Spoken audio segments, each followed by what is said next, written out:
Kemenangan Zohran Mamdani sebagai wali kota New York mencatat sejarah baru di Amerika Serikat. Ia menjadi wali kota muslim pertama dalam sejarah kota yang berusia lebih dari 4 abad. Dengan lebih dari 97% suara masuk, Mamdani meraih lebih dari 1 juta suara atau 50,4% suara sah.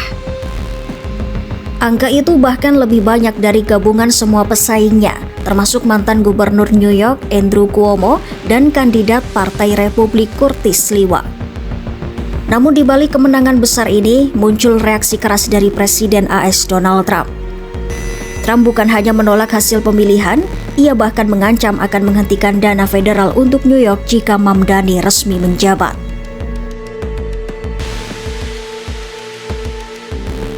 Trump melontarkan ancaman di platform Truth Social miliknya hanya beberapa jam sebelum pemungutan suara dibuka. Trump menulis, jika kandidat Zohran Mamdani memenangkan pemilihan wali kota New York, sangat mungkin Trump tidak akan menyumbangkan dana federal, kecuali jumlah minimum yang diwajibkan.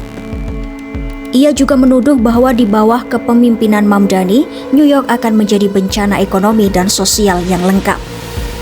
Trump bahkan terang-terangan mendukung Andrew Cuomo, kandidat independen yang dulu berafiliasi dengan Partai Demokrat. Ia menyebut Cuomo lebih layak menang daripada Mamdani yang tidak berpengalaman. Pernyataan itu mempertegas sikap Trump di wawancara CBS News sehari sebelumnya, ketika ia menegaskan akan sulit memberikan dana kepada New York jika dipimpin oleh seorang komunis.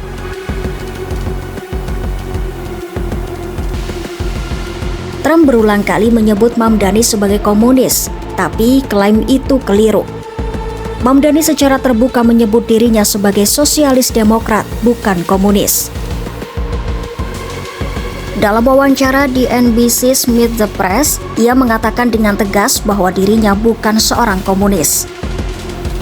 Sebagai politisi muda keturunan Uganda dan India, serta seorang Muslim Amerika, Mamdani dikenal karena program-program pro-rakyat, seperti pembekuan kenaikan sewa, layanan penitipan anak gratis, dan penurunan biaya transportasi umum. Faktanya, lembaga pemeriksa fakta PolitiFact juga telah membantah tuduhan bahwa Mamdani komunis. Menurut para ahli, gagasan ekonomi yang ia usung masih dalam koridor demokratis, jauh dari sistem ekonomi komunis yang terpusat.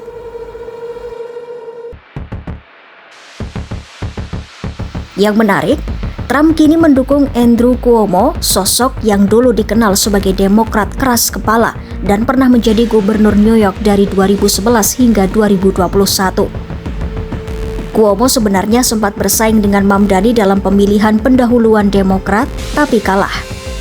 Kini, setelah kalah 2 kali, ia justru mendapatkan dukungan terbuka dari Trump. Namun, Cuomo juga bukan tanpa masalah.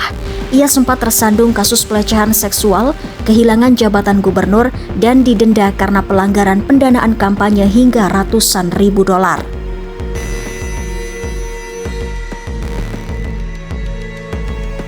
Lantas, ancaman Trump apakah bisa benar-benar terjadi? Berdasarkan laporan pengawas keuangan negara bagian New York, kota ini akan membutuhkan pendanaan federal sebesar 7,4 miliar dolar AS atau sekitar 118,4 triliun rupiah untuk tahun fiskal 2026. Dana ini mencakup sekitar 6,4% dari total anggaran kota. Sebagian besar dana federal digunakan untuk perumahan dan layanan sosial, termasuk bantuan bagi keluarga berpenghasilan rendah. Jika dana itu benar-benar dipotong, dampaknya akan sangat besar bagi warga New York. Namun secara hukum, Trump tidak bisa begitu saja menghentikan aliran dana federal.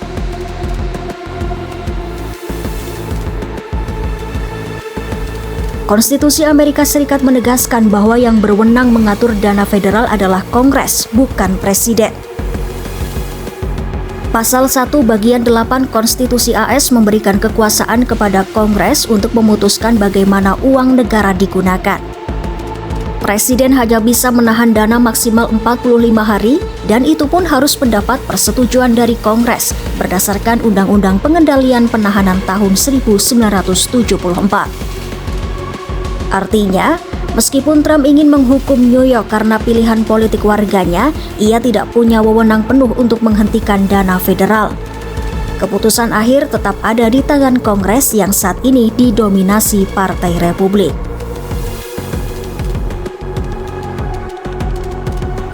Ini bukan pertama kalinya pemerintahan Trump mencoba memangkas dana untuk New York.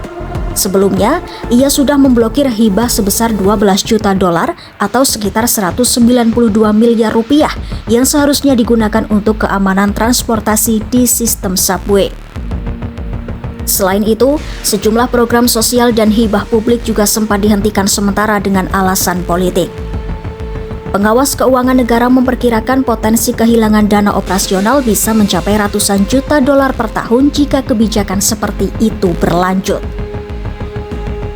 Kemenangan Zohran Mamdani bukan sekadar kemenangan politik, tapi juga simbol perubahan sosial di Amerika.